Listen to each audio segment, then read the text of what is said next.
Hello everyone, welcome back to my channel. I hope all of you are keeping well and all of you are preparing yourself for the interviews because बहुत सारे interviews आ रहे हैं अभी वापस से और I have been posting about those interviews on my Instagram handle, so please keep following me there on Instagram so that you get all the updates related to interviews or whatsoever it is related to aviation. So please stay tuned over there.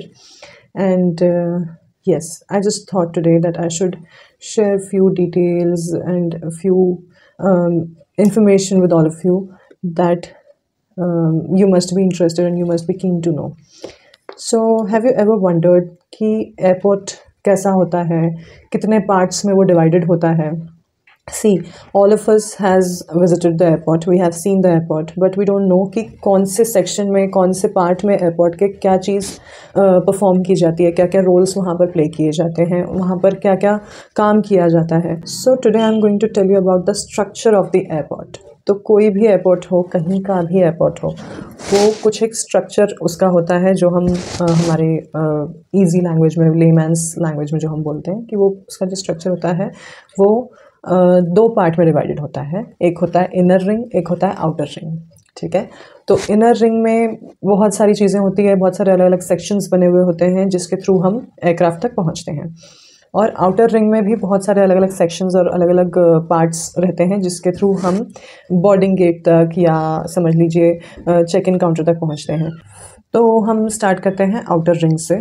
Outer ring में सबसे पहले आता है terminal. But terminal से भी पहले अगर हम कुछ देखें तो एयरपोर्ट में जैसे ही हम एंटर करते हैं तो वो एक पेरीमीटर वॉल होता है जो कि बोलते हैं ना कि बाउंड्री है उस एयरपोर्ट के, जितना भी एरिया है उसकी बाउंड्री वॉल. और फेंसेस रहते हैं. फेंसेस के बाद में गेट्स रहते हैं, मेन एंट्रेंस के लिए गेट्स जो होते हैं.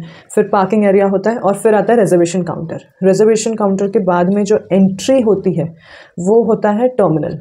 एंट्री जो होती है, बिल्डिंग की जो एंट्री होती है वो होता है टर्मिनल.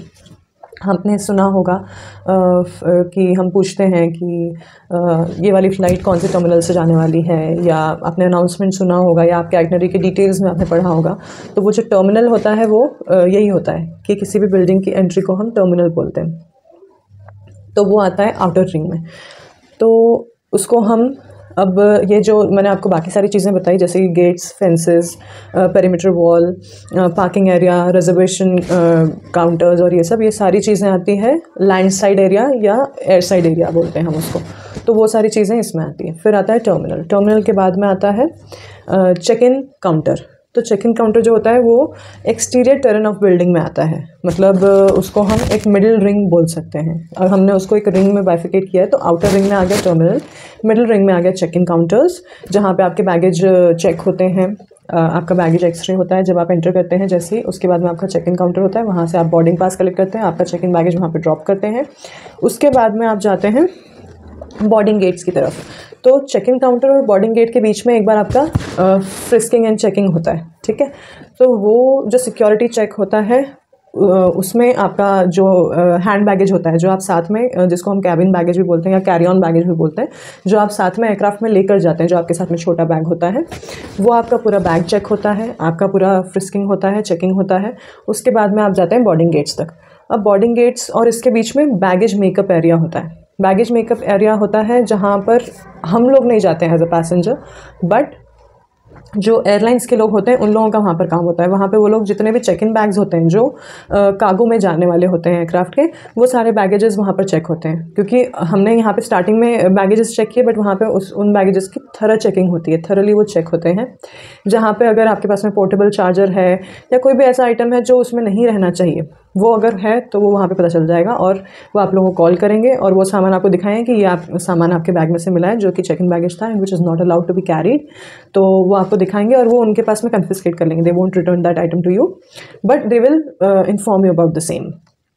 ठीक है, तो वो बैगेज मेकअप एरिया भी वहीं होता है. फिर आते हैं बोर्डिंग गेट्स.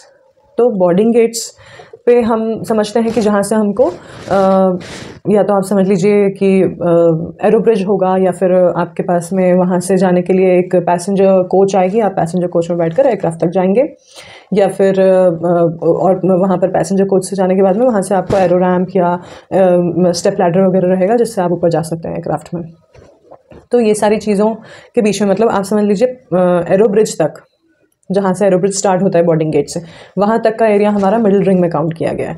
तो उसमें क्या क्या आ गया, पहला चेक इन काउंटर, दूसरा हमारा जहाँ पे चेकिंग और फ्रिस्किंग वगैरह होता है वो सब, फिर आता है बैगेज मेकअप एरिया, फिर आता है आपका बोर्डिंग गेट्स तक आप पहुँच गए, वो आपका मिडिल रिंग हो गया एयरपोर्ट का। उसके बाद में इनर रिंग आता है, जो सबसे ज़्यादा सिक्योरिटी वाली जो जगह होती है। मतलब ये सारी चीज़ें आप सिक्योरिटी आपको कहाँ से शुरू हो जाएगी, जो एंट्रेंस होता है, जो लैंड साइड एरिया जो होता है हम बोलते हैं, जहाँ पे फेंसिंग और वो सब होता है, तो वहाँ पे आपको एक सिक्योरिटी मिलेगी। फिर उसके बाद में एक सिक्योरिटी मिलेगी आपको टर्मिनल के पास, टर्मिनल से आप आगे जाएंगे चेक इन काउंटर पे, वहाँ पे आपको एक सिक्योरिटी चेक होगा जो आपका मिडिल रिंग है। फिर उसके बाद में आप वहाँ जाएंगे जब इनर रिंग में, तो ये इतने मतलब अलग अलग पार्ट्स में आप एयरक्राफ्ट तक पहुँचते हैं। तो जो इनर रिंग में जब आप एंटर करते हैं तो उसमें क्या क्या आता है, क्रू कैब जो हम होते हैं, मतलब एयरलाइंस के जो एम्प्लॉयज़ होते हैं उनके लिए अलग से कैब बुलाई जाती है। तो पायलट्स के लिए, ग्राउंड स्टाफ के लिए और कैबिन क्रू मेंबर्स के लिए, इन सब के लिए अलग से कैब आती है। और पैसेंजर्स के लिए पैसेंजर कोच आती है। या फिर अगर एयरक्राफ्ट वहीं पर पार्क्ड है, जो हम बोल रहे हैं मिडिल रिंग के पास में कहीं पार्क्ड है, उनको उसके पास का वाला पार्किंग भी मिला हुआ है, तो वो एरोब्रिज से कनेक्टेड रहता है, तो एरोब्रिज में जा सकते हैं। उसके बाद में हाँ, पैसेंजर कोच से आप जाते हैं वहाँ तक, एयरक्राफ्ट तक। अब एयरक्राफ्ट में कितनी सारी चीज़ें आती हैं कि आप एयरक्राफ्ट तक तो पहुँच गए, बट उसके अलावा भी बहुत सारी चीज़ें होती है इनर रिंग में, जैसे कि एयर ट्रैफिक कंट्रोल का एक ऑफिस होता है, फिर रिफ्यूलिंग के लिए एक अलग से जगह बनी होती है, और रनवे वहीं पर होता है। वहाँ पर अलग अलग पार्किंग बे बने होते हैं एयरक्राफ्ट के पार्क होने के लिए। हैंगर बना होता है जहाँ पर एयरक्राफ्ट ठीक होने के लिए जाते हैं, मेंटेनेंस के लिए जाते हैं। तो ऐसे करके इनर रिंग में इतनी सारी चीज़ें होती हैं, जहाँ पर टेक ऑफ, लैंडिंग और रडार और ये सारा काम इनर रिंग में होता है, जो सबसे ज़्यादा प्रोटेक्टेड एरिया होता है एक एयरपोर्ट का। तो इस तरह हम समझ सकते हैं कि एक एयरपोर्ट कितना बड़ा और कितना वास्ट होता है, और उसके अंदर कितने अलग अलग पार्ट्स में सिक्योरिटी में उसको बांटा गया है, ताकि कोई भी मिसहैप ना हो और सब लोग सेफली और अच्छे से ट्रैवल कर सकें बिना किसी डर के। सो आई गेस कि आपको मेरा ये वीडियो पसंद आया हो, और अगर आपको पसंद आए तो प्लीज़ आप लाइक कीजिए, शेयर कीजिए, क्योंकि ये इन्फॉर्मेशन ऐसी है कि आई गेस सबको ही जानना अच्छा लगेगा कि हम जिस तरह से एयरपोर्ट को देखते हैं वहाँ पर उसमें और क्या क्या चीज़ें होती हैं और उसको किस तरह से हम समझ सकते हैं। So thank you so much, please keep supporting and please keep liking my videos. Thank you, bye, take care.